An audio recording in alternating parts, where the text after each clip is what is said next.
Hello, I want to talk about Gaza and the West Bank today. I want to talk about the big lie that the pseudo-Palestinians are trying to sell to Europe and America. There's a city called Gaza. It was controlled when it was freed by the British. It was taken by the Egyptians after the 1948 war. I mean, after the English left, the Egyptians held it for 19 years.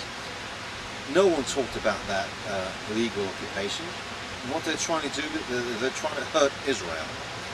They're not interested about Syrians killing Palestinians. They're not interested about Egyptians killing Palestinians. They're not interested about Lebanese killing Palestinians. All they want to do is hurt Israel, and they turn a blind eye when a third party.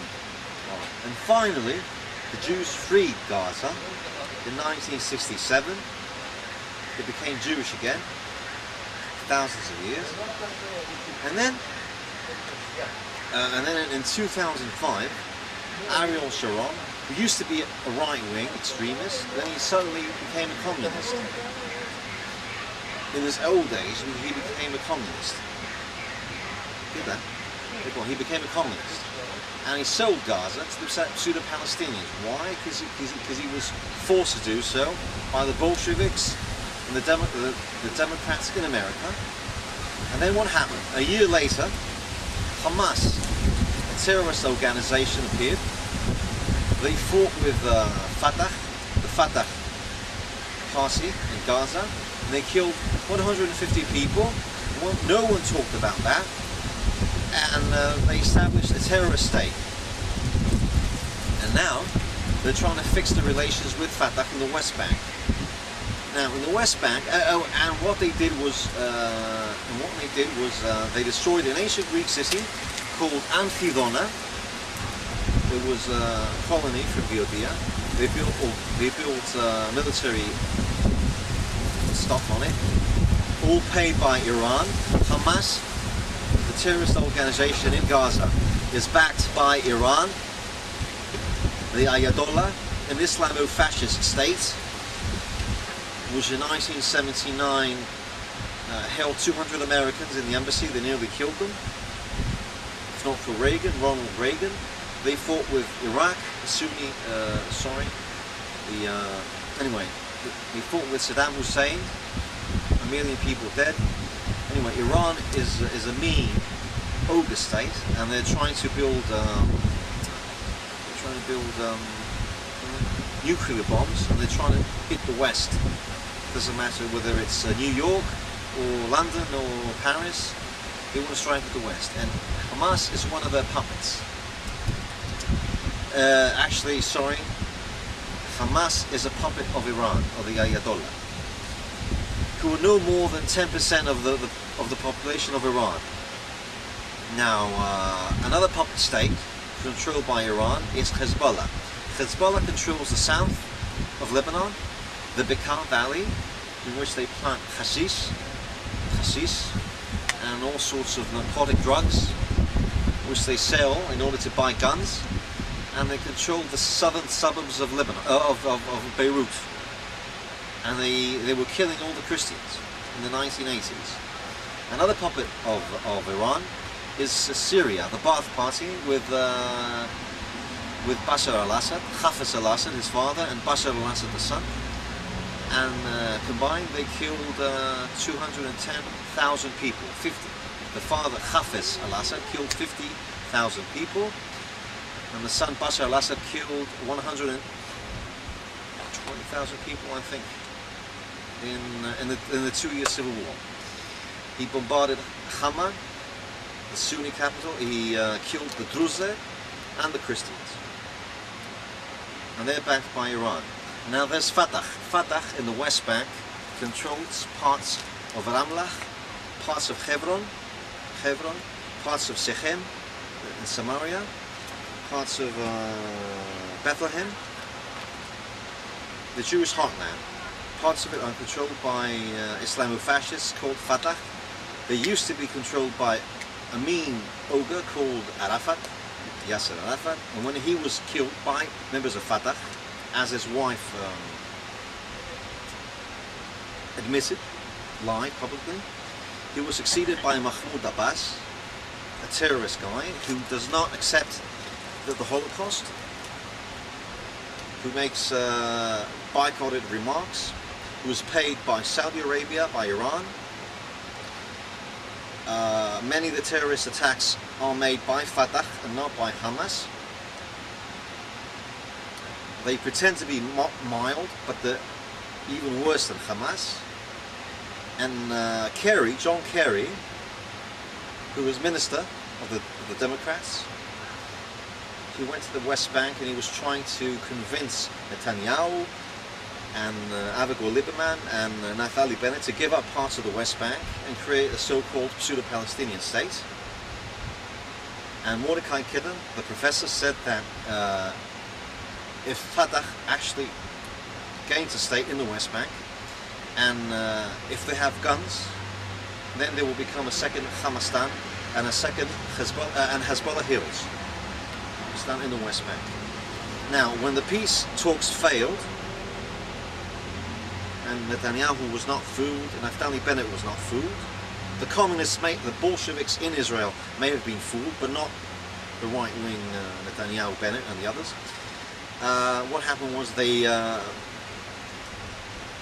Mahmoud Abbas finally met with Ismail Haniyeh, the leader of Hamas in Gaza, and they became close friends, and now Fatah and Hamas works together. So everything was fixed, basically. Everything was paid for by Qatar, Saudi Arabia, Iran.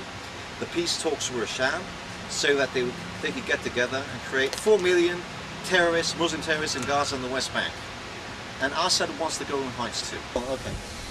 And it's hypocrisy to pretend to be a victim when you're in fact the conqueror. So how can the indigenous people of Judea, Samaria, the West Bank and Gaza, who are the Jews,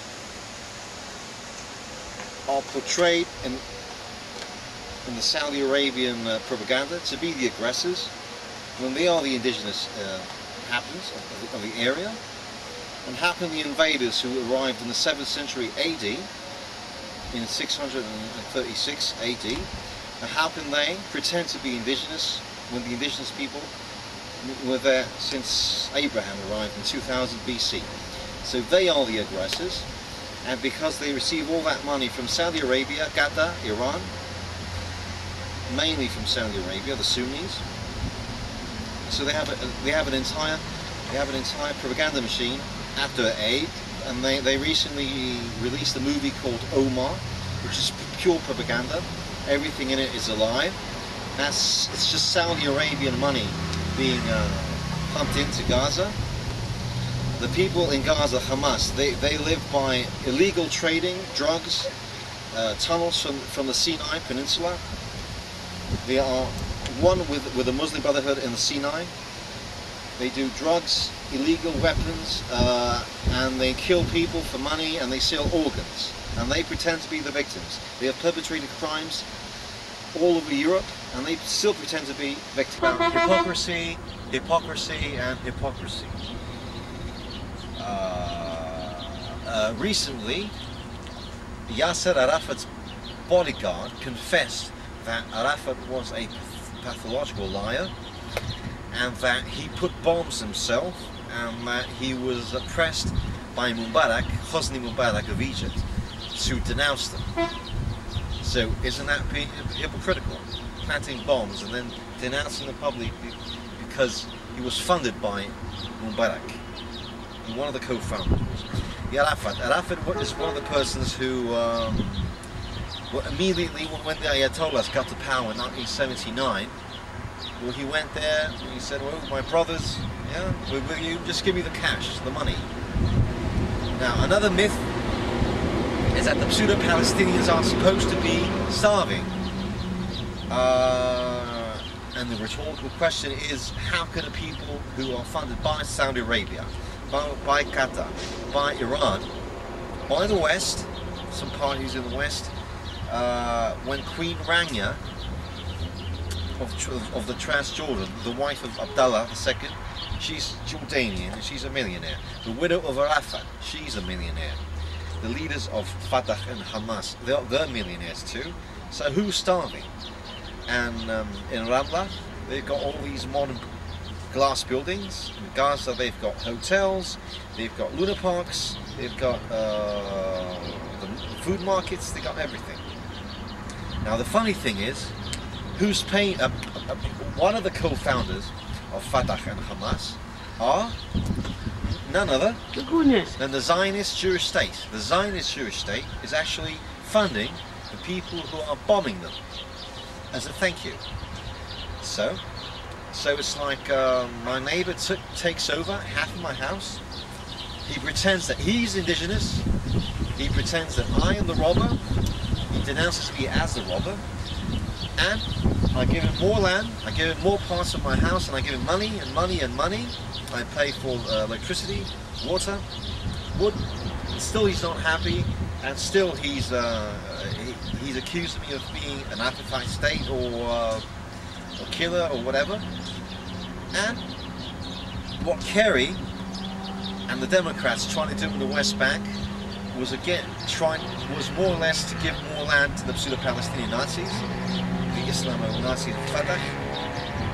And since that was not good enough for Mahmoud Abbas, it was a sham actually. They did it all, it was all pre-arranged so that Netanyahu and Bennett and all these people and all these right-wing nationalists would not accept the petition of the West Bank, so that they could get along with Hamas. Your brothers get. And don't forget there's Hezbollah in the north, just north of Galilee, in the Bekaa Valley, and there's Assad, who desperately wants to go to the heights for some reason, and there's the Jordanian king Abdullah, who might be, on the one hand, he might be a mild Sunni. On the other hand, he illegally holds parts of the, actually all of the Transjordan, including Amman, Rabat Amman. And now the Transjordan, like I said, the Transjordan, again, is part of Eretz Israel, the land of Israel. And that was given up in the partition plans. I mean, when the British created the mandates, Jordan was created by England. Jordan did not exist, and they took part of the Transjordan. Now, even right-wing politicians like America Hanna, and even they suggested that they give up the Transjordan. So that's more or less lost. Gaza is lost since Ariel Sharon, the guy who used to be a right-wing politician, and then he turned a communist just before he died. He fell into a coma. He gave up Gaza. So anyway, so the whole game is based on the West Bank and the Golan Heights. Now these two parts of Israel should be incorporated into Israel proper, and all the Arabs, terrorists or not, they should go west of the, they should go east of the Jordan River, to Jordan, to Abdullah, to Saudi Arabia, and they should leave the Golan Heights and the West Bank alone. The only people who could be exempted from leaving the West Bank and the Golan Heights are the Druze, who are mild Arabs, and the Christian Arabs, of course, who are more or less Christian.